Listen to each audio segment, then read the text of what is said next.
Una bofetada en la sala o la chispa que desata un ajuste de cuentas. Cuando dos agentes con prejuicios agreden a una serena mujer latina en un tribunal abarrotado, creen que es otro acto más de abuso de autoridad. Lo que ignoran es que ella no es una simple asistente. Es la jueza, y en los próximos 4 minutos todo lo que han cimentado comenzará a derrumbarse. Esta es una historia de soberbia, atropello y de ese tipo de justicia que no susurra, ruge. Quédate hasta el final, porque el giro es tan impactante que no lo creerás hasta verlo. San Diego, California, siempre había parecido una ciudad en conflicto con su propia identidad. Fachadas elegantes, calles adoquinadas y murmullos de una época antigua que apenas lograban esconder las intensas tensiones sin resolver. El sol apenas había rozado el horizonte del Pacífico cuando la jueza Renata Salas arribó al edificio judicial. A sus 62 años, se desplazaba con una autoridad silenciosa que no requería presentación. Su melena con reflejos plateados recogida en un moño firme y sus ojos marrones penetrantes no dejaban escapar detalle, ni siquiera esas microagresiones que muchos creían que pasaban inadvertidas. Ese juzgado, frío y majestuoso con sus columnas neoclásicas, había sido escenario de siglos de equidad e iniquidad. Renata había transitado sus pasillos de mármol por más de 30 años. Primero como defensora pública enfrentando batallas cuesta arriba para clientes cuyo único delito era ser pobres y latinos, después como fiscal decidida a erradicar la corrupción desde adentro, y ahora, como jueza. Fue la primera mujer de ascendencia latina en ocupar el estrado más alto de esta ciudad, y aún había quienes no lograban asimilarlo. Renata sabía bien el precio de romper barreras. No solo te arrojaban piedras, también fingían que ni siquiera existías. Al cruzar el punto de control de seguridad, algunos guardias asintieron con respeto, incluso uno que otro esbozó una sonrisa. Renata respondió con un leve gesto de cabeza. Su mente ya estaba enfocada en el caso matutino. Supuestamente era una audiencia rutinaria, cargos por vandalismo. Una audiencia de fianza para un menor acusado. Pero su intuición, esa afinada por décadas de trayectoria, le enviaba señales de advertencia. Había algo extraño en esa mañana.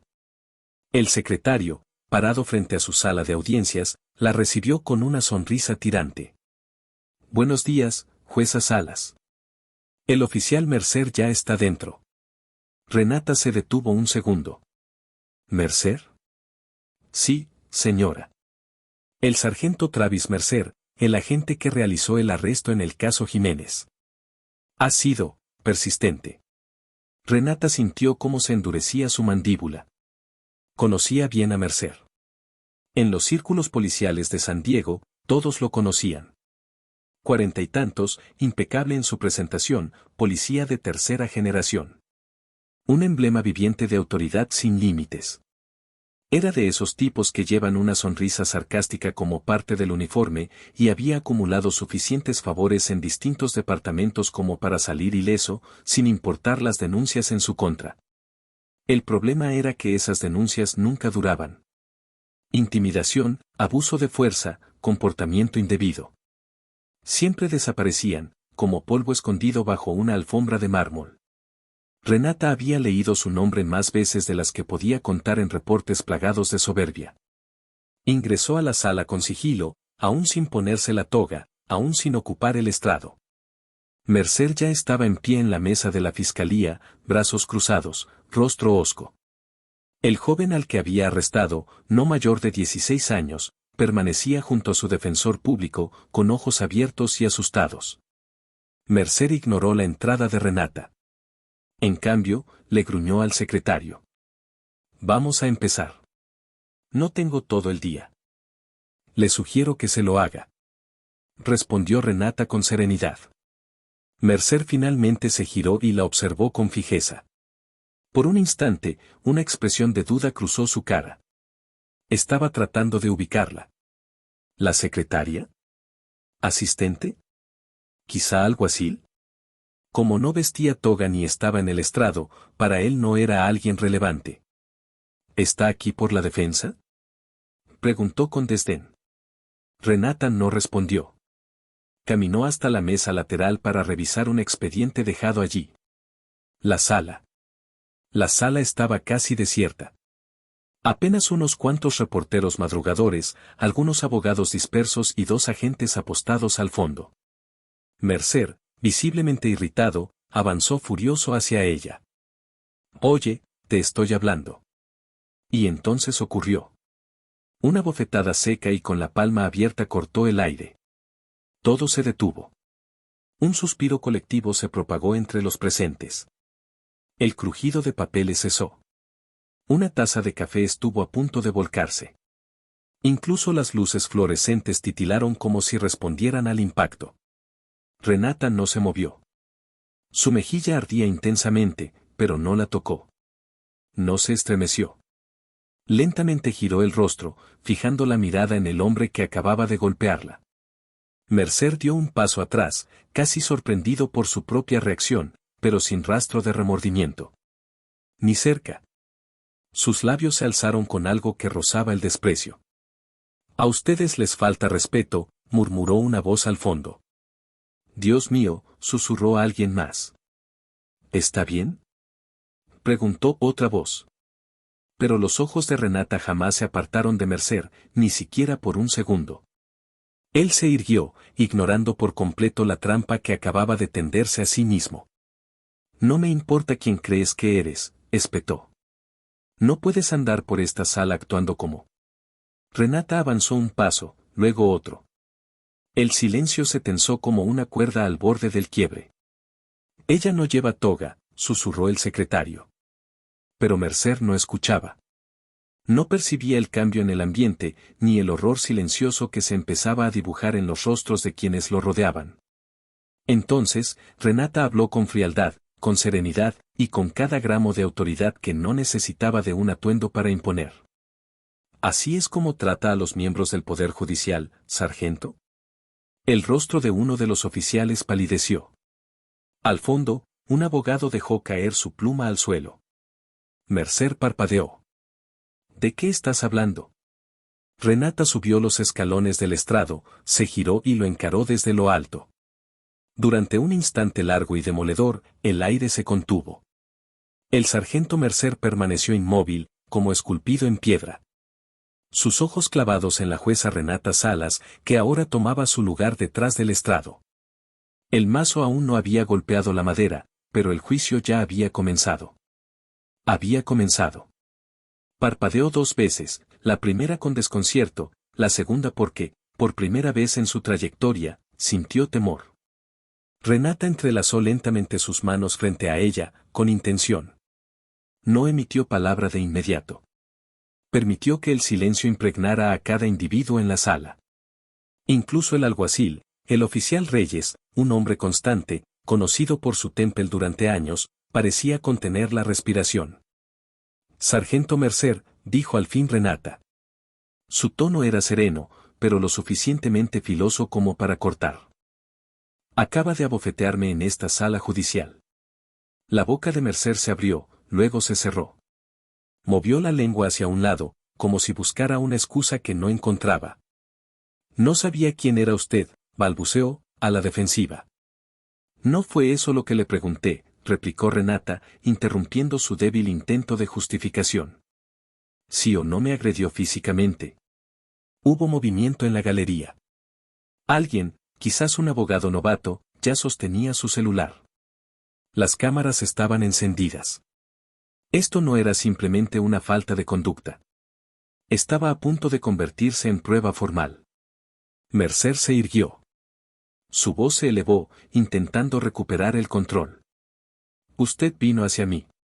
No la reconocí. No llevaba toga. «Pensó que estaba por debajo de usted», afirmó Renata. Las palabras cayeron con el peso de una sentencia. La quijada de Mercer se endureció. «Está tergiversando esto, lo está convirtiendo en algo que no es». «No estoy distorsionando nada», declaró ella con firmeza. «Estoy relatando exactamente lo que ocurrió. Usted agredió a una mujer sin provocación dentro de una sala judicial. Su única justificación es la ignorancia y la soberbia». Mercer dio un paso al frente, pero se detuvo al recordar dónde estaba. Dirigió la mirada hacia los demás oficiales al fondo del recinto. Ninguno le sostuvo la vista. La voz de Renata se tornó aún más cortante. Si yo fuera un juez blanco, hombre, con este mismo cargo, ¿también me habría golpeado sin saber quién era?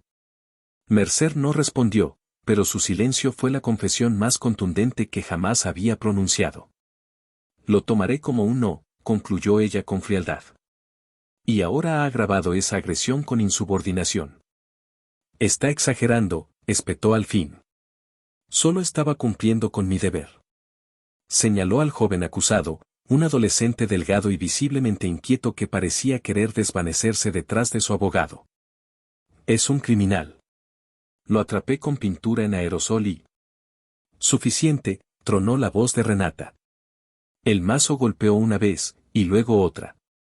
No puede justificar una agresión señalando a un menor procesado. Se volvió hacia el secretario. Su tono era firme. Señor Gutiérrez. Por favor registre que el oficial Travis Mercer ha admitido haber golpeado en esta sala a una jueza en funciones sin motivo ni provocación. Mercer retrocedió un paso, comprendiendo finalmente que el ambiente había cambiado drásticamente. Esto no sería encubierto como en ocasiones anteriores. Ningún representante sindical acudiría a salvarlo esta vez.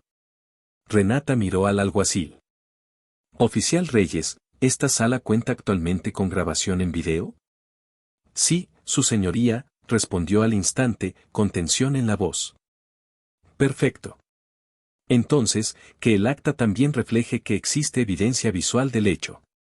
Los ojos de Mercer se dirigieron hacia las esquinas del techo, donde dos diminutas luces rojas parpadeaban discretamente. Fue ahí cuando su semblante realmente se transformó. Ya no estaba solo irritado, ahora estaba aterrorizado. No fue mi intención, comenzó a decir, pero Renata alzó una mano, deteniéndolo al instante. Ha tenido 20 años para que no fuera su intención, dijo ella con severidad. He revisado su historial, he leído las quejas, y he visto cómo se esfumaban. Pero hoy es distinto, sargento. Esto ocurrió ante testigos. Grabado. A una jueza. Él volvió a abrir la boca, pero ella no lo permitió. He pasado mi vida observando a hombres como usted confundir la fuerza con la justicia, el miedo con el orden y el silencio con consentimiento.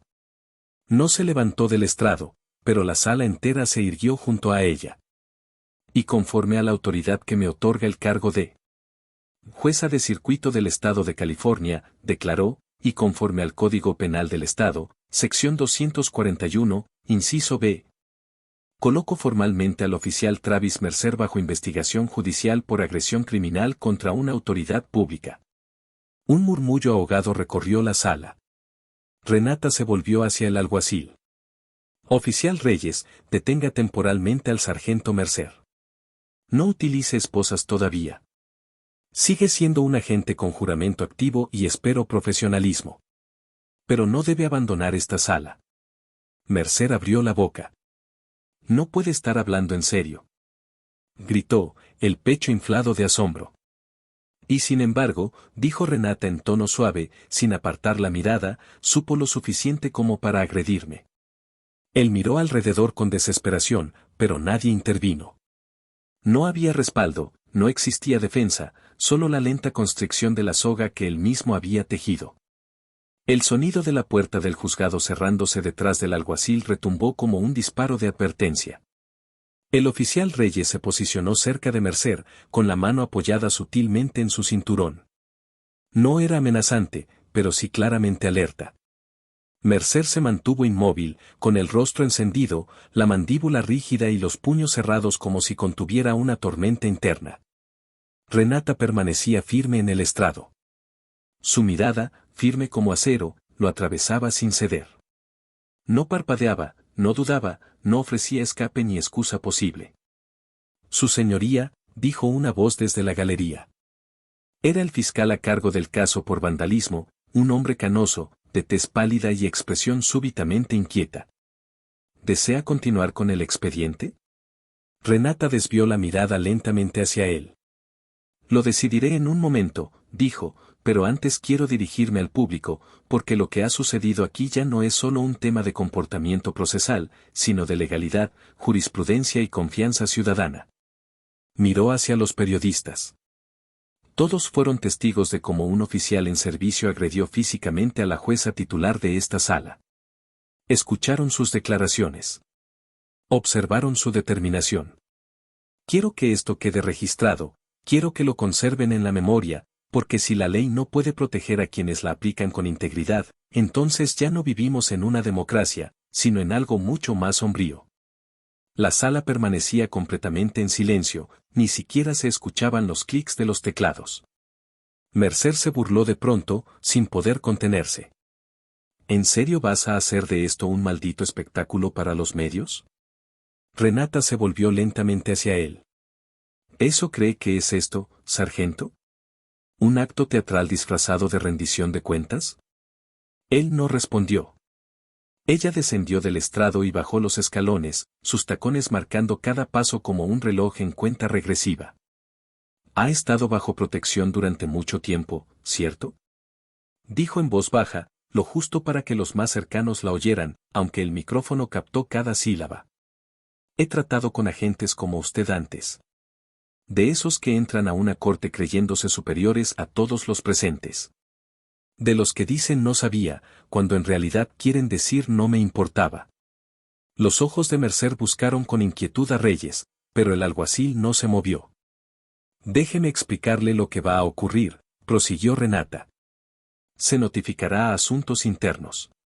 Yo misma presentaré una denuncia formal ante el fiscal general antes del mediodía.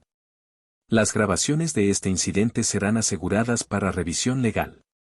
Pero los medios que están aquí ya tienen suficiente material para convertir esto en titular de portada antes del almuerzo. Mercer abrió la boca. Estás arruinando mi vida por un malentendido.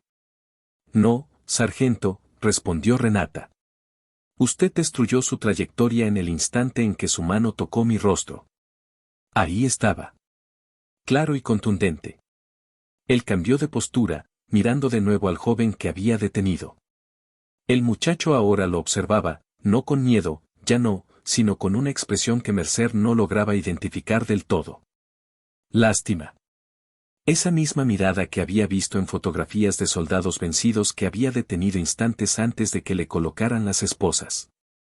He servido a esta ciudad por 20 años, exclamó Mercer, ahora con un tono más elevado, casi suplicante. He arriesgado mi vida en estas calles. He capturado a verdaderos delincuentes y ahora piensa lanzarme a los lobos por cometer un error bajo presión. Renata dio media vuelta, regresando hacia el estrado.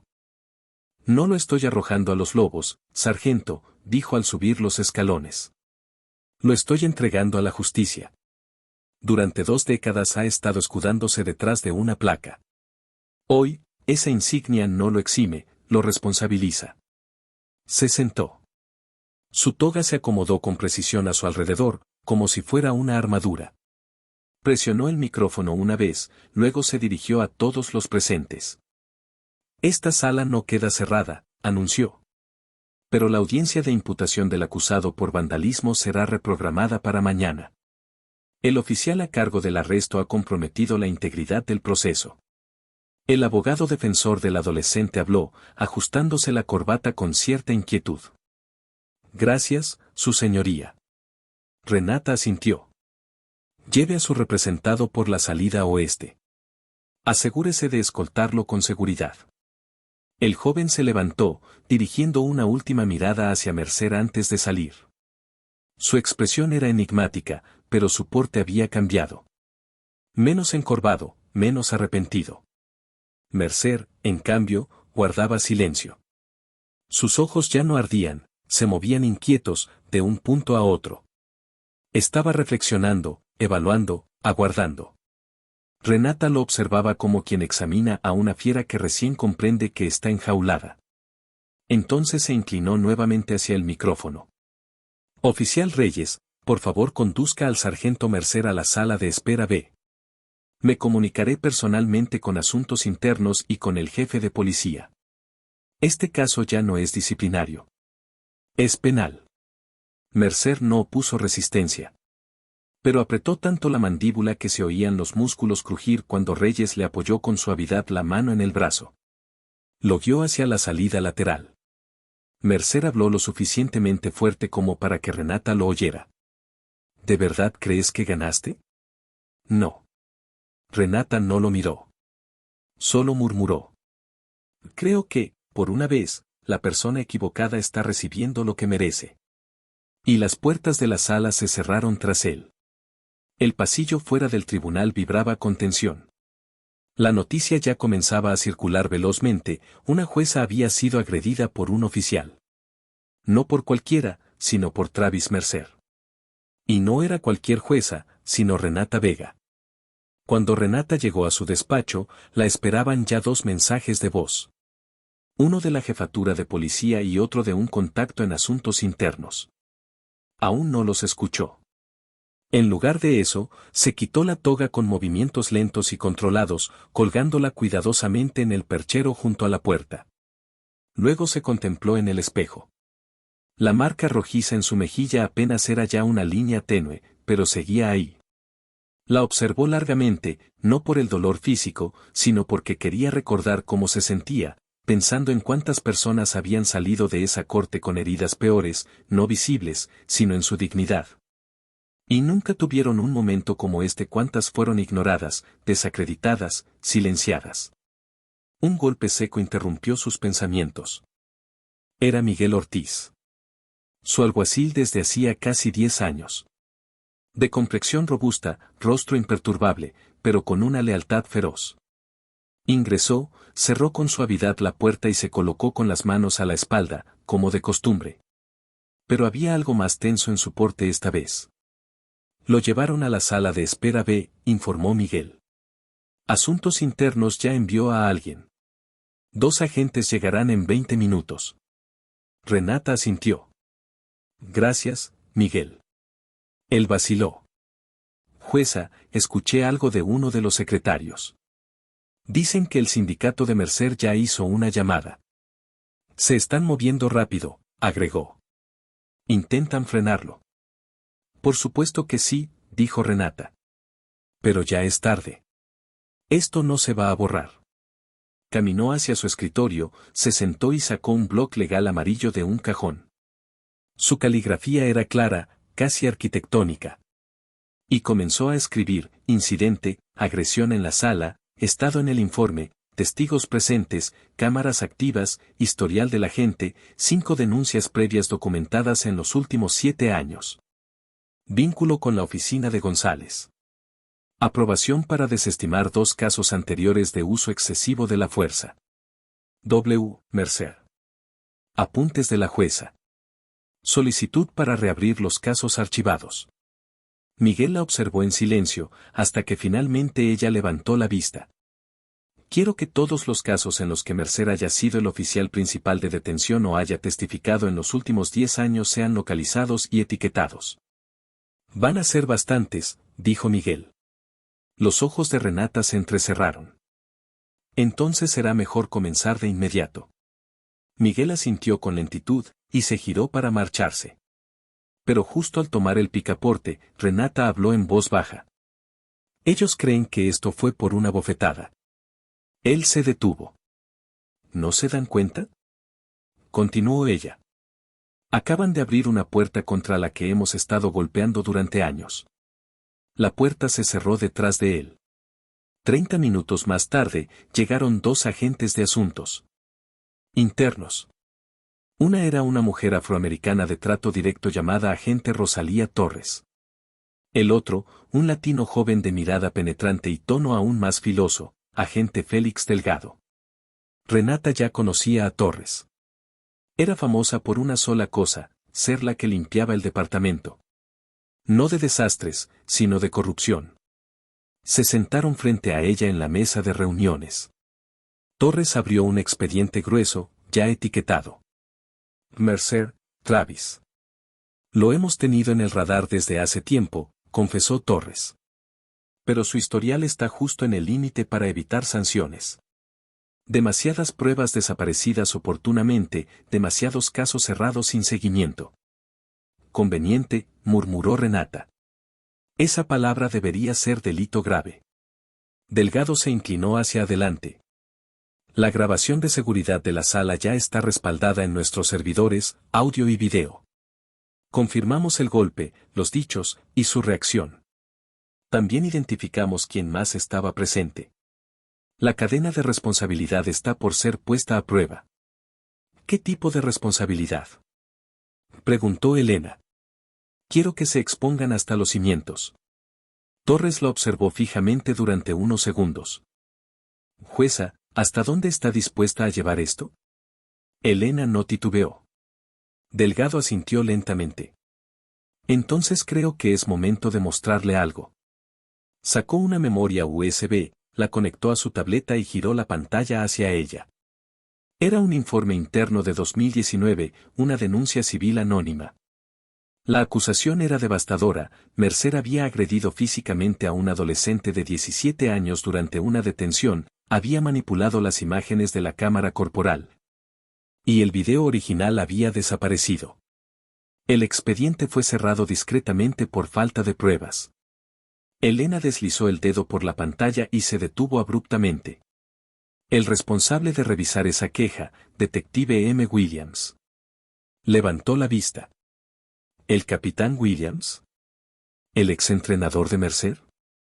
Confirmado, asintió Delgado. Se jubiló el año pasado, pero todo su equipo de mando sigue activo. Y ahora, añadió Torres, hallamos 3 quejas más archivadas con los mismos patrones, mismas firmas. Y el nombre de Mercer aparece siempre, junto al de otra persona más.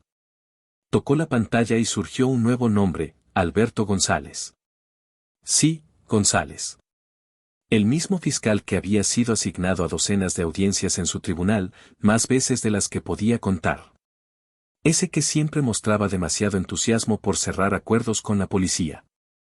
Y que ahora que lo pensaba, una vez le había dado a Mercer una palmada disimulada en la espalda después de un testimonio particularmente frágil.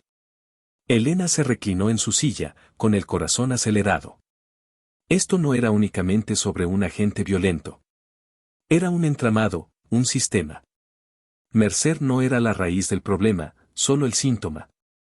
¿Qué quiere hacer, jueza?, preguntó Torres.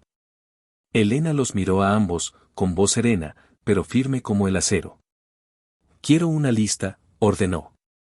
De cada caso en el que Mercer haya intervenido, cada queja sepultada, cada fiscal que lo encubrió. Y quiero que me lo entreguen en mi despacho. Al amanecer de mañana, dijo Elena. Delgado arqueó una ceja. Eso tomará toda la noche. Entonces no se detengan, respondió ella. Torres esbozó una leve sonrisa. Creo que usted y yo nos llevaremos muy bien. A las 6 de la mañana del día siguiente, el tribunal estaba en actividad, aunque apenas. El edificio guardaba un silencio casi espectral. Los pasillos largos solo repetían el murmullo de las luces fluorescentes y, ocasionalmente, el roce del trapeador del conserje. Pero en la oficina de la jueza Elena, nadie dormía. Ni ella, ni su secretario, ni los agentes de asuntos internos. Que habían pasado la noche entera hurgando en una década de quejas archivadas. Miguel llegó con café y sin palabras. Colocó la taza humeante en el escritorio de Elena sin emitir sonido alguno. Luego se sentó en una esquina, escaneando con la vista un expediente tan grueso que parecía capaz de atascar una impresora. Elena no levantó la mirada de su bloc legal. ¿Qué tan grave es, Miguel?, preguntó finalmente, aunque ya lo intuía. Habló sin interrumpir su escritura. 19 quejas, todas relacionadas con Mercer, respondió él. 12 vinculadas a otros agentes bajo su dirección. 4 fiscales que se negaron a levantar cargos pese a evidencias claras. Y al menos 2 videos de cámaras corporales que desaparecieron durante revisiones internas. Miguel soltó un suspiro largo, pasándose la mano por la barba. Eso no es una manzana podrida. Es todo un huerto en descomposición. Elena levantó la vista, su mirada intensa y lúcida. Había sido encubierto, enterrado, protegido sistemáticamente. Antes de que Miguel pudiera responder, sonó el teléfono de su oficina. Ella levantó el auricular y respondió seca. Jueza Vega. La voz del otro lado era serena, masculina, inquietantemente conocida. Elena, habla el jefe Parker. Ella se recostó en la silla. Esperaba su llamada, aunque no tan temprano. Supongo que ya sabe por qué llamo. Y supongo que ha visto las grabaciones, dijo ella. Hubo una breve pausa. Las he visto. Otra pausa más densa. No estoy llamando para justificar a Mercer, agregó. No, respondió Elena. Está llamando para contener el escándalo. Parker no lo negó. Con voz baja, Elena replicó. Necesita comprender la magnitud de lo que está enfrentando. Esto no se trata de un oficial que perdió el control, dijo Elena con calma. Está tirando de una hebra que podría deshilachar por completo este departamento. Esa es justamente la intención, respondió ella sin dudar. No soy su adversario, replicó él. Ha permanecido callado por años. Y el silencio es complicidad, jefe. Del otro lado, él soltó un suspiro. Tengo al sindicato presionándome, al alcalde exigiendo explicaciones. Y ahora me entero de que usted contactó directamente a Asuntos Internos porque mi departamento no lo hizo. Está escalando esto. No, corrigió Elena con firmeza. Lo estoy sacando a la luz. Hubo una pausa tensa y luego su tono cambió, más agudo, menos diplomático. Escuche, dijo Parker. Quiere que Mercer enfrente consecuencias, bien. Es un problema. Respaldaré su petición de cargos. Pero si continúa salpicando nombres, comandantes, fiscales y jefes anteriores, provocará un colapso que nadie podrá contener. La voz de Elena se mantuvo firme. Entonces quizás sea momento de dejar de encubrir y empezar a reconstruir. La línea se cortó abruptamente. Elena se quedó mirando el teléfono un instante antes de colocarlo de nuevo en su base. Miguel alzó una ceja. Eso sonó a amenaza disfrazada de tregua. Elena asintió. Tiene miedo. Y con razón. En ese instante, la puerta se abrió sin previo aviso. La agente Torres entró con gesto sombrío, sosteniendo una carpeta roja delgada. No desperdició palabras. Encontramos algo que debe ver. Elena se levantó de inmediato, encontrándose con ella a medio camino. Torres abrió la carpeta, una transcripción y una grabación de audio. Audio captado por vigilancia en la comisaría, fechado 2 años atrás. La voz era inconfundible. Mercer, riendo en el vestuario. ¿La has visto de cerca? Esa jueza, Elena no sé qué. Camina como si fuera la dueña del juzgado. Cree que su toga la hace intocable. Otra voz, aún no identificada, intervino. ¿Alguna vez te ha enfrentado directamente? Mercer volvió a reír. Que lo intente. Tengo amigos más arriba que ella. Si se pasa, juro que no llega al estrado. Basta una queja y, ¡pum!, juez activista fuera. Elena fijó la vista en la pantalla. Elena pasó la página y luego alzó la mirada hacia Torres. ¿Quién más ha escuchado esto? Apenas lo recuperamos. Fue etiquetado dentro de otra investigación, pero quedó sepultado bajo archivos de baja prioridad. ¿Y la segunda voz?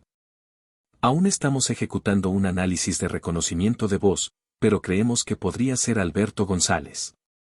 El pulso de Elena golpeó una vez, seco, en su garganta. Si logramos confirmarlo, lo haremos, afirmó Torres. Pero hay algo más.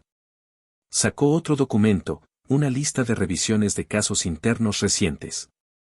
Anoche hubo una reunión de emergencia en la oficina del fiscal de distrito, añadió. Alguien está intentando sacarla del caso, alegando un conflicto de intereses. Dicen que usted no puede presidir un juicio en el que fue víctima. La mandíbula de Elena se endureció.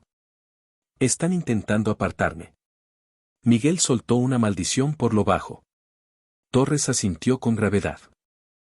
Si logran su cometido, a Mercer solo lo acusarán de mala conducta y podrá marcharse con su pensión anticipada. Usted será recusada y la historia se volverá sobre su falta de objetividad emocional. La jueza Elena caminó hacia su escritorio, decidida. El reloj de la pared marcaba las 7:02 de la mañana. El tribunal abriría oficialmente en menos de una hora. Quiero una audiencia pública, declaró. Quiero que los medios estén presentes. Quiero que el acta refleje que yo pedí la transferencia. Hizo una pausa. No porque no sea imparcial, sino porque me niego a que esto se oculte.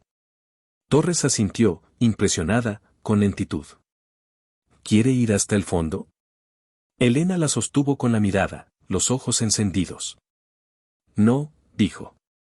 Quiero hacer volar en pedazos todo el sistema. El personal comenzaba a llegar. Los teléfonos sonaban sin cesar. Los periodistas se agrupaban como aves anticipando una tormenta, observando desde detrás de las persianas.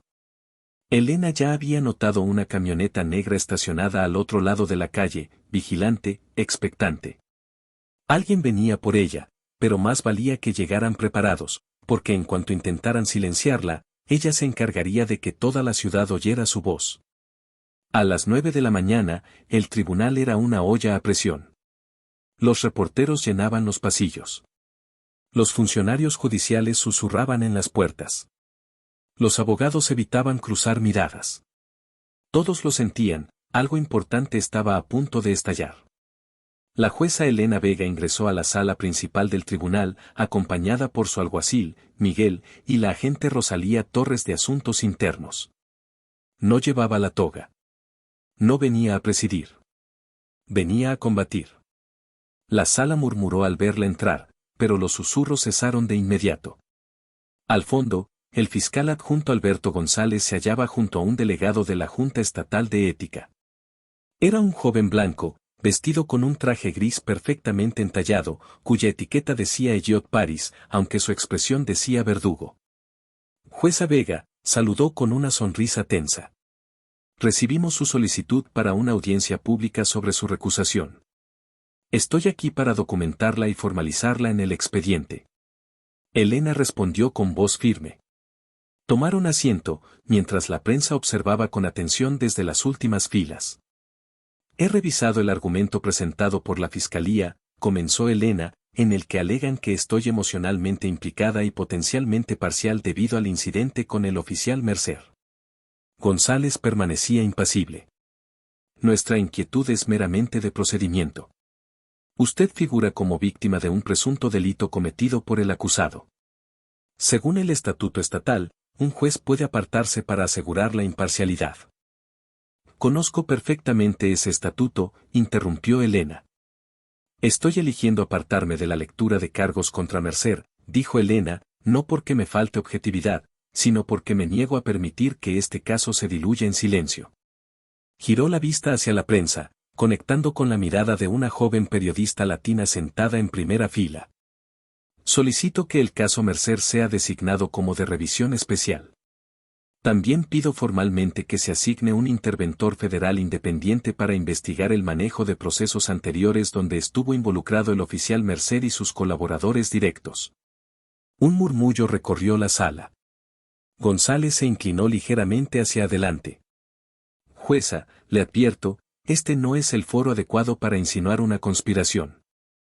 No estoy insinuando nada, respondió Elena, con un tono helado. Lo estoy demostrando. Le pasó un expediente a la agente Torres, quien lo colocó sobre la mesa y lo abrió para integrarlo al registro. En el interior había 3 quejas, 5 memorandos confidenciales, 2 grabaciones corporales extraviadas y la transcripción de un juicio juvenil de 2018. Todos con la firma de Alberto González. Usted, prosiguió Elena, rechazó procesar a Mercer en 5 casos distintos a pesar de estar documentado el uso excesivo de la fuerza y las contradicciones bajo juramento. Y en cada uno de esos expedientes, se presionó a la defensa para aceptar convenios de culpabilidad, muchos de ellos dirigidos a jóvenes latinos sin asesoría legal. González se quedó pálido, sin emitir palabra. Torres deslizó otro documento sobre la mesa. Y aquí, dijo, con frialdad, dirigiéndose a Paris, el representante de la Junta de Ética. Hay una transferencia bancaria que muestra una aportación de 15.000 a la dotación judicial estatal desde una entidad vinculada al Fondo de Beneficencia Policial de San Diego. Ese dinero debía destinarse a un programa de becas, pero la mitad fue desviada a un fondo legal usado el año pasado para defender al oficial Mercer. Paris tragó saliva. Eso no guarda relación directa con la moción de recusación. Claro que sí, afirmó Elena. Y demuestra colusión. Si el dinero público está siendo desviado para blindar legalmente a oficiales corruptos, entonces no se trata solo de una violación ética, es algo mucho más profundo. Es absolutamente pertinente, afirmó Elena. Es un patrón, y lo estoy nombrando ahora. Luego volvió la mirada hacia González. Dígame, señor González, ¿quién encubrió a Mercer cuando desaparecieron las grabaciones de la cámara corporal en 2019? Aquellas que mostraban a un menor que terminó hospitalizado. González abrió la boca, pero luego se retractó. Elena esperó. Fue Torres quien rompió el silencio. Sospechamos que las grabaciones no se extraviaron. Fueron redirigidas. Elena arqueó una ceja. Torres deslizó un documento. A un servidor externo, propiedad de un contratista de seguridad privada ubicado en Los Ángeles. Ese contratista, continuó, mantiene un acuerdo vigente con la oficina del alcalde de San Diego. ¿Y quién aprobó ese contrato? Preguntó Elena, mirando fijamente a González. Él permaneció mudo. Torres asestó el golpe final. Usted lo autorizó. La sala explotó en alboroto.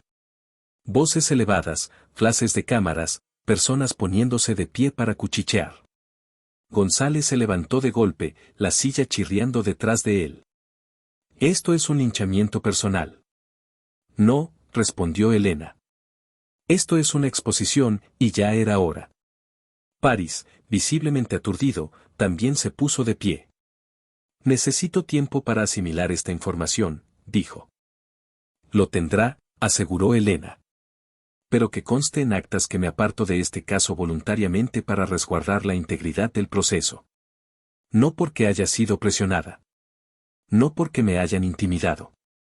Y definitivamente no porque vaya a quedarme callada. Se giró hacia la prensa, su voz proyectándose como una campana en la sala.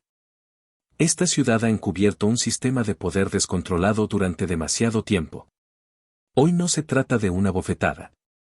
Se trata de lo que ocurre cuando alguien cree que puede actuar sin repercusiones porque cada nivel superior a ellos prefiere desviar la mirada. Elena miró directamente a González. Esos niveles están colapsando. González abandonó la sala como un borrón de murmullos telefónicos y sudor frío. Paris lo siguió. Elena se volvió hacia Torres y Miguel, soltando aire con lentitud. ¿Crees que vendrán por ti? Preguntó Miguel en voz baja. Ya lo hicieron, respondió sin dudar Elena. En ese momento, su celular vibró. Un mensaje de un número desconocido. Necesitas parar. Solo eso. Sin nombre. Sin contexto. 5 palabras escalofriantes. Mostró la pantalla a Torres. Torres la leyó. Eso significa que estamos tocando fibras sensibles, dijo. Elena se volvió hacia la ventana de la sala. La línea de edificios de la ciudad parecía más opaca, con oficinas y azoteas ocultando secretos. Ya no estaba simplemente tratando de llevar a juicio a un oficial. Estaba intentando desmantelar toda una maquinaria. Y en algún lugar dentro de esa estructura, alguien muy poderoso la estaba observando. La celda era más inhóspita de lo que Mercer había anticipado. No por el frío físico, aunque el banco de concreto no ayudaba a la incomodidad, sino por su atmósfera. Era un sitio creado para despojar a un hombre de todo. Sin placa, sin arma, sin insignia. Solo 4 muros grises y la creciente conciencia de que el mundo allá afuera seguía girando, mientras él estaba estancado. Mercer observó sus manos.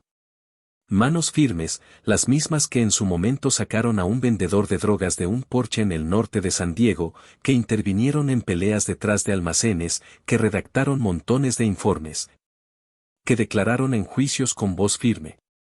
Manos que antes imponían respeto o miedo. Ahora temblaban ligeramente. El guardia del pasillo no había emitido una sola palabra en más de una hora. Ni saludos, ni frases triviales. Solo mandíbula apretada y mirada esquiva. Ni siquiera aquí tenía compañía. De pronto, Mercer se incorporó y comenzó a caminar por el reducido espacio como un animal enjaulado. Había construido toda su carrera creyendo que era intocable, que sin importar lo complicado que se pusiera, siempre habría alguien en la cima limpiando el desastre. Y generalmente así era. Pero esta vez no. Golpeó la pared con el puño. No con la fuerza suficiente para fracturarse, solo lo bastante para recordarse que su sangre aún circulaba. Entonces la cerradura hizo clic. La puerta se abrió unos centímetros. Un hombre de traje gris entró.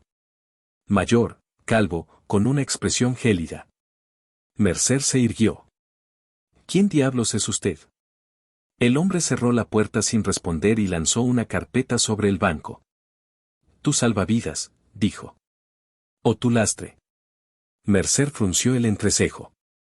No tengo tiempo para acertijos. Entonces iré al grano, replicó el hombre. Represento a intereses seriamente inquietos por la tormenta que está provocando la jueza Vega. Usted ha sido útil antes, sargento. Pero ahora representa un problema.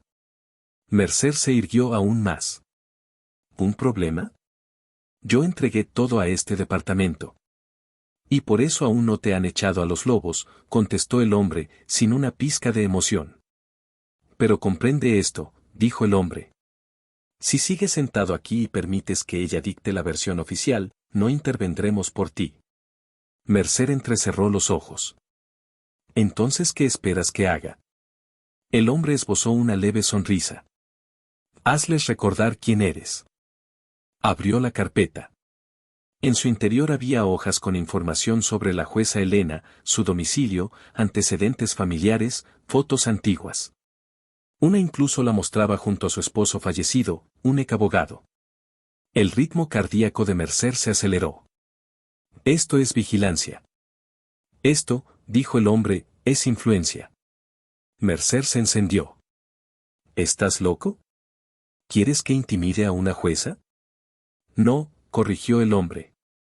Queremos que le des una advertencia, sutil. Eso es una locura. Ella se ha vuelto demasiado atrevida. Necesita recordar que el poder no proviene de una toga o una sala judicial, sino del miedo. ¿Todavía sabes cómo sembrar eso? Mercer lo observó en silencio. Esto no era una salvación. Era una prueba. Si acepto, dijo finalmente, ¿qué me ofrecen? Un salvavidas, respondió el hombre. Uno que te mantenga lejos de una prisión federal. Un lugar en la nómina de una empresa de seguridad privada que nunca hace preguntas. Luego, tocó la pared con suavidad. Oh, agregó, te quedas aquí hasta pudrirte. Olvidado. Sin decir más, se marchó. Tan callado como había llegado. Mercer contempló el archivo por un largo rato, luego lo tomó. Al otro lado de la ciudad, Elena recorría los pasillos del tribunal como quien se dirige directo al ojo de la tormenta. Llevaba el abrigo sobre los hombros, los tacones golpeando con firmeza el suelo. La prensa había vuelto en masa. Algunos reporteros le hacían señas, otros murmuraban mientras sostenían sus teléfonos en alto. Dentro de su oficina, Miguel ya la esperaba. No respondiste a mi mensaje, dijo. Necesitaba despejarme. Tienes 6 mensajes de voz. 3 de la oficina del alcalde, 2 de la Junta de Ética y 1 de tu hermana.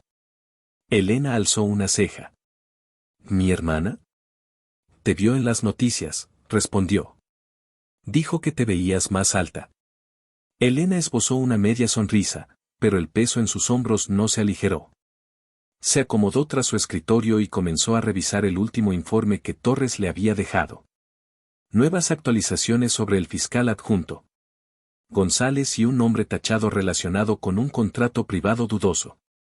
Antes de poder asimilarlo, su celular volvió a vibrar. Otro número desconocido. Nuevo mensaje. Lo abrió. Linda casa en Chula Vista. Tu sobrino aún regresa solo en bici de la escuela. Elena se paralizó. Su mano se heló alrededor del teléfono. Las palabras se difuminaron por un momento, pero el contenido era tan filoso como una cuchilla. Se puso de pie, fue hacia la puerta y la cerró con llave. Miguel se dio cuenta. ¿Qué sucede? Elena le tendió el celular. Él leyó. Su rostro se oscureció de inmediato. Ese desgraciado. No lo digas, interrumpió Elena. Caminó hacia la ventana y miró hacia la calle. En algún lugar, alguien intentaba recordarle cómo siempre se habían manejado las reglas, cómo se suponía que mujeres como ella debían guardar silencio, o pagar las consecuencias. Quiero un nombre, dijo. Quien haya enviado ese mensaje. Miguel asintió. Lo voy a averiguar. Y Miguel, sí, también quiero que recojan a mi sobrino discretamente de la escuela y que alguien de confianza vigile la casa de mi hermana. Miguel no replicó. Simplemente tomó el teléfono y comenzó a marcar. Esa noche, Mercer fue trasladado. No liberado, ni transferido de manera oficial, solo reubicado. Sin papeleo. Sin explicación.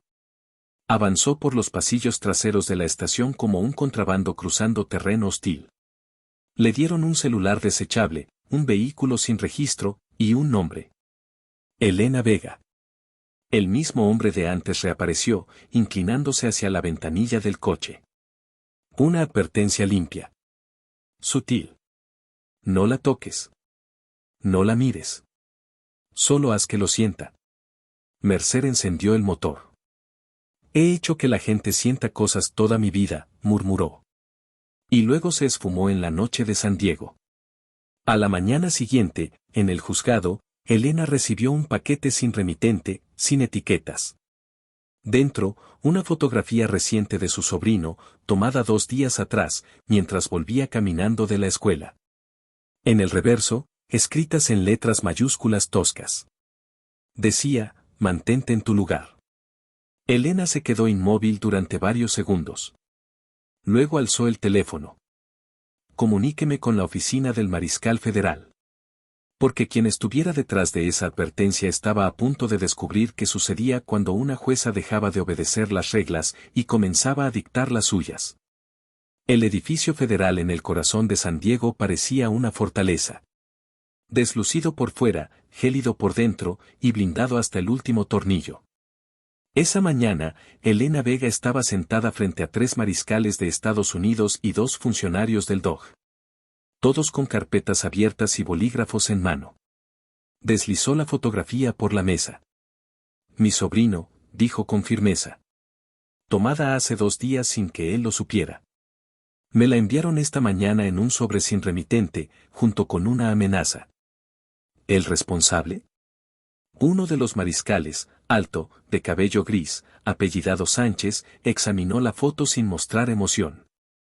¿Está segura de que fue Mercer? Elena no dudó al responder.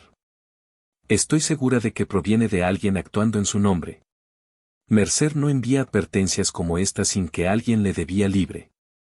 ¿Qué es lo que nos está solicitando, jueza? Ella se inclinó, entrelazando los dedos. Protección total para mi familia. Quiero a Mercer bajo custodia federal antes de que termine el día. Y una orden judicial urgente para congelar todos los casos donde su testimonio sea clave, para revisión independiente. La representante del DOJ, una mujer llamada Francisca Martínez, arqueó una ceja. Eso va a sacudir los tribunales de San Diego durante semanas. Elena la miró sin pestañear.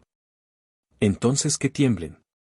Una hora después, un equipo de mariscales se dirigía a la última ubicación conocida de Mercer. Y Elena volvía al juzgado, no como una jueza tras el estrado, sino como una fuerza que atravesaba los pasillos como un frente de tormenta. Con paso decidido, se encontró con la agente Torres frente a la sala de registros distritales. Torres sostenía una nueva carpeta. Rastreamos el celular desechable, informó. Mercer lo utilizó 2 veces anoche, una de ellas para contactar a un número vinculado a una empresa fachada en Los Ángeles. Esa compañía comparte dirección con una firma de cabildeo ligada a la campaña de reelección de su alcalde. Elena soltó el aire de golpe. Entonces la corrupción se extiende más allá del sistema judicial. Torres asintió con gravedad. mucho más allá. La voz de Elena se redujo a un murmullo. Dijiste que el nombre de esa empresa apareció antes en los registros. Sí. 2 veces, respondió Torres. La primera en una pesquisa por corrupción hace 3 años, archivada sin consecuencias. La segunda, hace 6 semanas, cuando fue mencionada en una solicitud de auditoría financiera presentada por una periodista local. Se llamaba Julia Escobar. Desapareció 2 días después. Encontraron su cuerpo en su auto. Conclusión oficial, sobredosis. La mandíbula de Elena se tensó. Déjame adivinar. No tenía historial de consumo de drogas, respondió Torres. Ni antecedentes de exponer a funcionarios corruptos. Elena miró hacia el pasillo, sintiendo cómo la rabia se acumulaba en su pecho. No del tipo que grita, sino del que traza estrategias. Consígueme todo lo que esa periodista investigaba, ordenó. Cada fuente, cada archivo. Si estaba tirando de un hilo, vamos a arrancarlo completo. Torres vaciló. Jueza, esto puede ir mucho más allá de Mercer. Elena giró la cabeza. Su tono sereno, pero firme. Eso espero. En otra parte de la ciudad, los nudillos de Mercer estaban blancos contra el volante del sedán que le habían proporcionado. No había dormido, no había comido. Su teléfono vibraba sin parar con llamadas de números desconocidos, algunas con órdenes, otras con advertencias y unas cuantas con amenazas. Algunas de manipuladores. Otras, de conocidos que de pronto se volvían distantes. El reloj corría en su contra.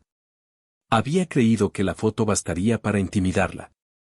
Que le recordaría que no pertenecía a la guerra que había iniciado. Pero en vez de eso, había despertado algo en ella. Y ahora, el cazador, era él. Condujo hacia un estacionamiento subterráneo del centro, casi desierto y con un eco metálico. Del maletero sacó una bolsa de lona, efectivo, otro teléfono desechable y una Glock que no debía poseer. No pensaba rendirse sin pelear. Pero antes de alcanzar las escaleras, una voz resonó en el concreto. Sargento Mercer. Se giró de inmediato, arma medio desenfundada.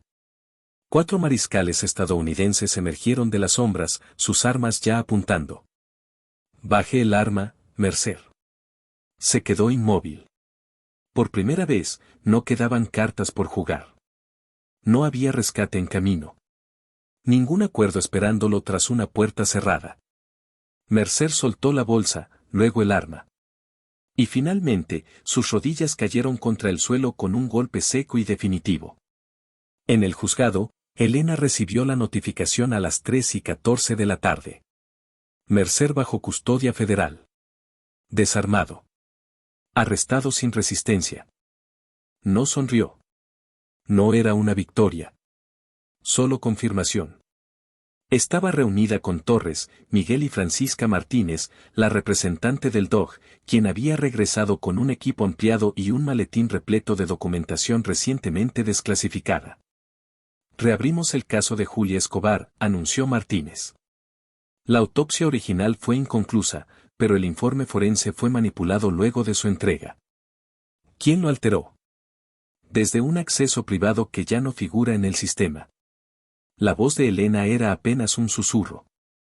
Alguien ha estado borrando la verdad como si usara lápiz. No más, dijo Martínez. Hemos formado una célula de trabajo conjunta, asuntos internos, investigadores federales y una comisión de revisión judicial externa. Mercer aún no habla, agregó Torres. Pero lo hará. Elena observó los documentos frente a ella, nombres, casos, patrones. Un mapa de corrupción, un plano de decadencia, y al fin, una ruta hacia la responsabilidad. Se levantó y caminó hacia la ventana. Afuera, el sol comenzaba a descender tras el horizonte de la ciudad, bañando las escalinatas del juzgado con luz dorada. Vio gente reunida, reporteros, manifestantes, sobrevivientes. Algunos con pancartas con el nombre de Mercer. Otros con fotografías de seres queridos cuyos casos quedaron sin justicia. Miguel se le acercó. Lo lograste, dijo en voz baja. No, respondió Elena. Solo encendí la luz. Las cucarachas se dispersaron solas. Él esbozó una sonrisa tenue. ¿Y ahora qué? Ella soltó el aire lentamente. Ahora, descubrimos qué tan profundo es este túnel. Y era profundo. Porque Mercer no era el único con cuentas pendientes. Y Elena Vega, aún no había terminado. Reducirlo todo a cenizas. La rueda de prensa estaba fijada para las 10 de la mañana, pero los escalones del Tribunal de San Diego ya estaban abarrotados a las 9:30. Periodistas locales, corresponsales nacionales, expertos legales, víctimas de abuso policial y ciudadanos con pancartas que decían, justicia para todos o para ninguno. La jueza Elena Vega observaba desde la ventana de su oficina cómo se desarrollaba la escena. Vestía de negro, no con su toga, sino con un blazer entallado sobre una blusa color carbón oscuro. Sin estrado hoy, sin barreras. Los enfrentaría como ciudadana, como combatiente. Mercer ha sido trasladado a una instalación segura, informó Torres a sus espaldas. Y ha empezado a hablar. Elena se giró hacia él. ¿Con quién? Con agentes del DOJ. Está dando nombres. ¿Cuántos? Torres le extendió una hoja. 12. 7 agentes de policía, 2 fiscales adjuntos, un capitán retirado, un miembro del Consejo Municipal y uno. El impacto apretó la garganta de Elena. El juez Benjamin Campbell. Un hombre bajo cuyo cargo ella fue asistente cuando era estudiante de Derecho. Un mentor. El mismo que la llamó el futuro del derecho en San Diego. Miró su nombre como si estuviera grabado en fuego sobre su escritorio. No, susurró. No él. Miguel se acercó.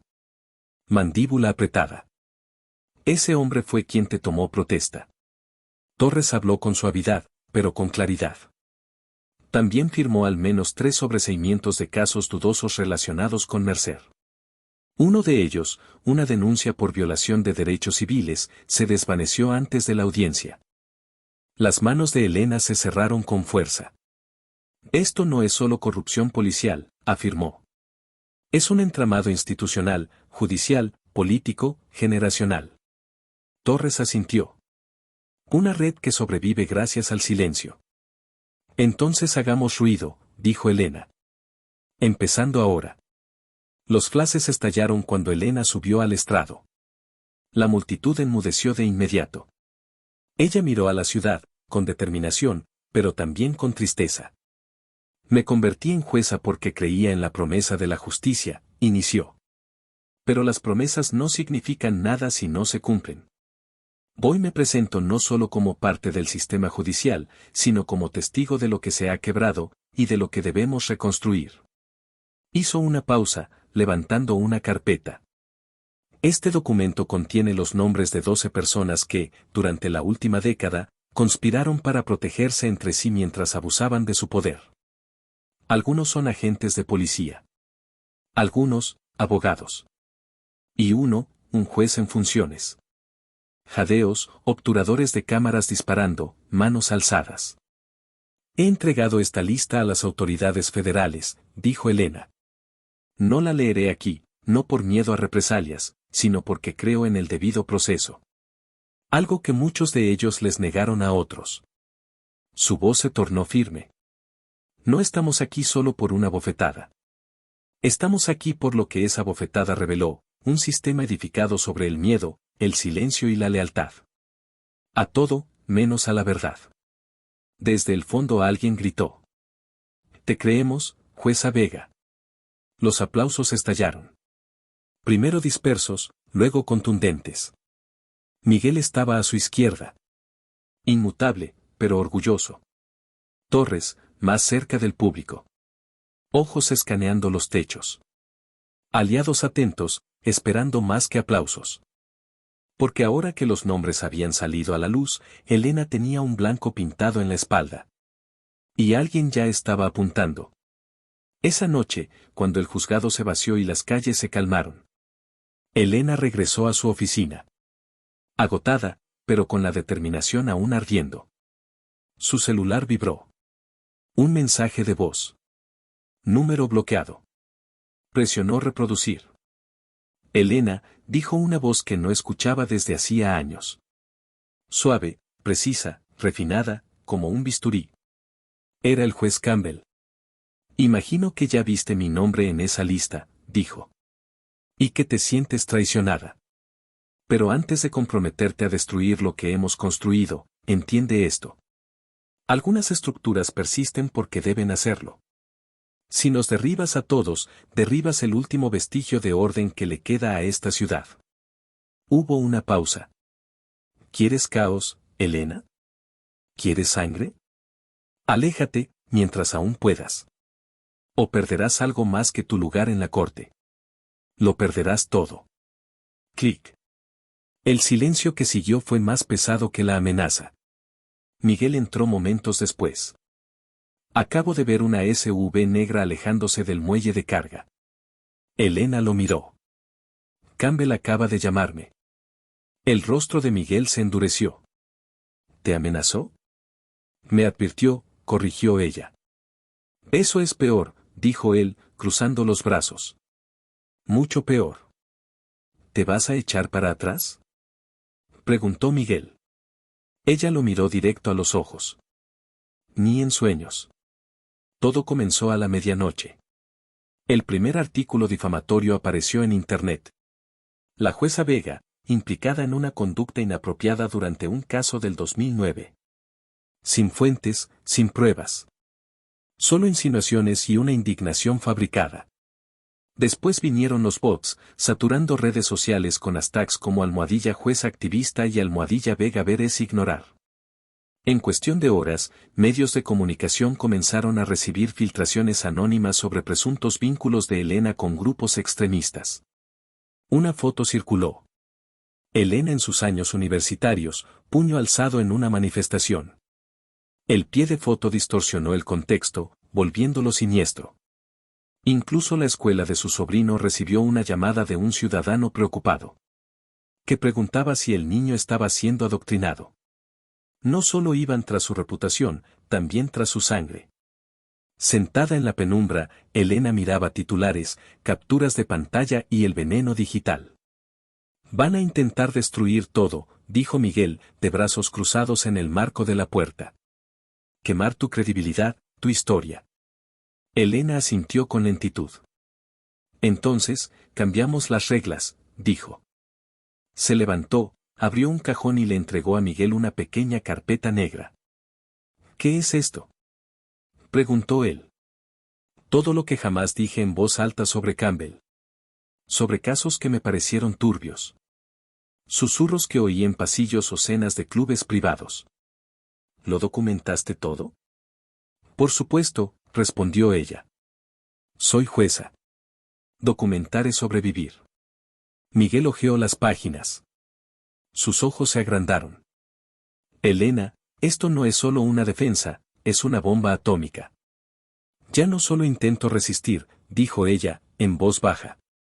Voy a asegurarme de que no puedan ocultarse nunca más. Mientras la ciudad dormía. Archivos fueron copiados, pruebas aseguradas y aliados contactados. Desde una pequeña oficina con vista al horizonte de San Diego. La jueza Elena Vega se alistó para el juicio definitivo. No contra un hombre, sino contra el aparato que permitió la existencia de hombres como él. 3 semanas más tarde, el juzgado federal del centro estaba a reventar. Cámaras llenaban los pasillos, apuntando hacia el estrado. Manifestantes y simpatizantes abarrotaban la plaza, mientras un perímetro de alguaciles federales rodeaba el edificio. Dentro, el ambiente estaba cargado, no solo de expectativa, sino de memoria. Elena Vega estaba sentada en la primera fila, no en el estrado, no empuñando el mazo, sino como testigo, como ciudadana rindiendo cuentas. Travis Mercer enfrentaba cargos por agredir a una jueza federal, obstrucción de la justicia, conspiración para ocultar pruebas, intimidación de testigos y perjurio, 5 acusaciones graves. Pero Mercer no era el único presente en la sala. A puerta cerrada, ya se habían desclasificado varias imputaciones. Alberto González había renunciado en medio del escándalo y estaba negociando una declaración. El juez Campbell había sido suspendido, a la espera de una investigación formal. 2 comandantes de estación fueron destituidos. 3 policías se habían convertido en testigos de la fiscalía. Y aquel sujeto que se acercó a Mercer en la celda, el manipulador sin rostro, el mensajero de las amenazas, había desaparecido. La red comenzaba a deshacerse. Y Elena, ella fue quien encendió la cerilla. El fiscal fue el primero en ponerse de pie. Su señoría, el Estado llama a la jueza Elena Vega al estrado. La sala contuvo el aliento. Elena se levantó, caminó con serenidad hasta el asiento de testigos y prestó juramento. Se sentó, serena. El fiscal se aproximó. Jueza Vega, ¿qué ocurrió la mañana del 11 de abril? Su voz se proyectó por toda la sala. No era alta, pero sí firme e inquebrantable. Un hombre me golpeó en el rostro porque creía que yo no debía estar allí. El fiscal asintió. ¿Y qué significó ese momento para usted? Elena hizo una pausa. Significó que el sistema al que entregué mi vida ya no podía proteger ni siquiera a quienes lo defendían. Que el respeto, la ley y la verdad se habían convertido en bienes transaccionables. Reservados solo para quienes encajan en un molde específico. Clavó la mirada en la sala, no en Mercer, sino en el jurado. Pero también significó otra cosa, que el silencio ya no era una protección. Que si yo no me alzaba, otros permanecerían abajo. El fiscal asintió. No hay más preguntas. El abogado defensor se levantó. Era joven, nervioso, claramente rebasado. Se acercó con cautela al contrainterrogatorio. Jueza Vega, ¿usted cree estar por encima de la ley? Ella lo miró como si él acabara de preguntar por qué el cielo es azul. No creo estar debajo de ella, como todos. Ese es precisamente el punto. Un murmullo risueño recorrió el público. El juez golpeó una vez el mazo. El abogado lo intentó de nuevo. ¿Admite que trajo prejuicios personales a esta investigación? Traje la verdad, dijo Elena. ¿Y si esa verdad es? Se aproximó, joven, nervioso, superado por la situación. Durante el contrainterrogatorio buscó ángulos, sin éxito. Jueza Vega, ¿cree usted que está por encima de la ley? Elena lo miró como si le hubiera preguntado por qué el cielo es azul. No creo estar por debajo de ella, igual que todos los demás. Ese es justamente el punto. Una risa contenida se propagó entre los asistentes. El juez golpeó el mazo una sola vez. El abogado defensor insistió. ¿Reconoce que introdujo juicios personales en esta investigación? Lo que traje fue la verdad, respondió Elena. Y si esa verdad es incómoda, eso no es sesgo. Es la justicia haciendo su labor. El jurado la observaba fijamente. Mercer también la miraba. Por primera vez, no con ira, sino con la expresión vacía de alguien que al fin comprendía que todo había terminado. El veredicto llegó 2 días después, culpable de todos los cargos. La sentencia vendría luego. Pero Mercer ya no era el centro de atención. El efecto dominó se había transformado en una marea. Una semana después, se anunció una investigación estatal por mala praxis judicial. Más de 140 sentencias previas fueron sometidas a revisión. Una comisión de derechos civiles comenzó a auditar los procesos de quejas contra policías. El gobernador impulsó un grupo de trabajo bipartidista para reformas. Y el Departamento de Policía de San Diego fue puesto bajo intervención federal total. Era un jueves lluvioso cuando Elena regresó a la misma sala donde todo había comenzado. La bofetada aún vibraba en las paredes, aunque solo en el recuerdo. Pero todo lo demás ya era distinto. Se detuvo sola frente al estrado, contemplando la silla desde la cual una vez dictó sentencia. Su reflejo brillaba sobre la madera pulida. Miguel entró tras ella, el abrigo aún húmedo por la lluvia. ¿Sabes que quieren ponerle tu nombre a la sala de conferencias judiciales? Elena arqueó una ceja. No estoy muerta, que yo sepa.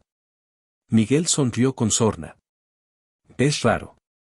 Ella esbozó una sonrisa breve antes de ponerse seria. Las reformas permanecerán. Miguel se encogió de hombros. Algunas, sí. Otras tardarán en asentarse. Elena asintió. Eso es lo que nunca te dicen sobre la justicia, no es un instante. Es desgaste y reconstrucción. ¿Estás segura? Preguntó él. ¿De verdad quieres hacer esto? Ella se volvió hacia él. Debo hacerlo. Esa tarde, Elena se presentó ante la Junta Estatal de Revisión Judicial. Los flashes estallaron. Los micrófonos se activaron. Carraspeó con serenidad. Presento mi renuncia. Un murmullo de sorpresa recorrió la sala. Creo en la ley, en su poder para proteger, castigar y sanar. Pero también creo que las instituciones necesitan ser reconstruidas por manos nuevas. Encendí una llama. No me corresponde quedarme bajo su brillo. Uno de los miembros se puso de pie. Jueza Vega, sus acciones han encendido un movimiento. ¿No podría quedarse para liderarlo? Elena sonrió con melancolía. El cambio no necesita estatuas. Necesita impulso. Se giró para marcharse, pero no sin dejar una última frase. Asegúrense de que la próxima mujer que vista esta toga no tenga que luchar como yo. Lo hice solo para ser escuchada. 2 meses después, volvió a la casa familiar en Chula Vista. El silencio se sentía extraño. No amenazante, sino sanador. Su sobrino llegó en bicicleta desde la escuela. La mochila rebotando detrás. La vio en el porche. Soltó la bici y subió corriendo los escalones. Tía Elena. Gritó. Ella lo recibió con un abrazo profundo, largo y sin palabras. Te vi en la tele, dijo contra su hombro. Sé que hiciste que te escucharan. Ella se apartó y lo miró a los ojos. Los hice mirar. Escuchar aún depende de ellos. Él asintió, con la clase de comprensión que los niños no deberían tener, pero a veces poseen. Se sentaron juntos en el porche mientras el sol se ocultaba. La ciudad seguía zumbando más allá de las colinas, pero ahí, todo estaba en calma. Una brisa recorrió los árboles. Elena cerró los ojos y exhaló. No en derrota, sino en paz. Esta no es solo una historia de tribunales. Es un espejo frente a la sociedad. Policías racistas abofetearon a la jueza equivocada. Es una historia sobre poder, prejuicio y el costo del silencio. Pero más allá de eso, trata del valor de levantarse cuando otros se rinden, de hablar con firmeza cuando el mundo exige que calles. La jueza Elena Vega encarna algo que rara vez se retrata con autenticidad, una mujer íntegra que se eleva no por venganza, sino por justicia. Nos recuerda que no importa cuán sólido parezca el sistema, está hecho por personas, y puede ser transformado por personas. Especialmente por aquellas que han vivido lo suficiente como para saber que vale la pena defender. Para quienes tienen más años, esta historia resuena en una fibra más profunda. Has visto pasar las épocas, has sido testigo de cómo la injusticia se reinventa, pero aún así, la esperanza persiste cuando alguien como Elena decide no ceder. Su lucha no es solo por ella, es por la siguiente generación, por su sobrino, por los invisibles, por todos nosotros. Así que si esta historia te tocó, no dejes que se apague aquí. Dale like a este video si crees que la verdad aún importa. Compártelo si sientes que alguien necesita escucharlo. Y suscríbete si quieres más historias que tocan el alma, honran la justicia y desafían el silencio.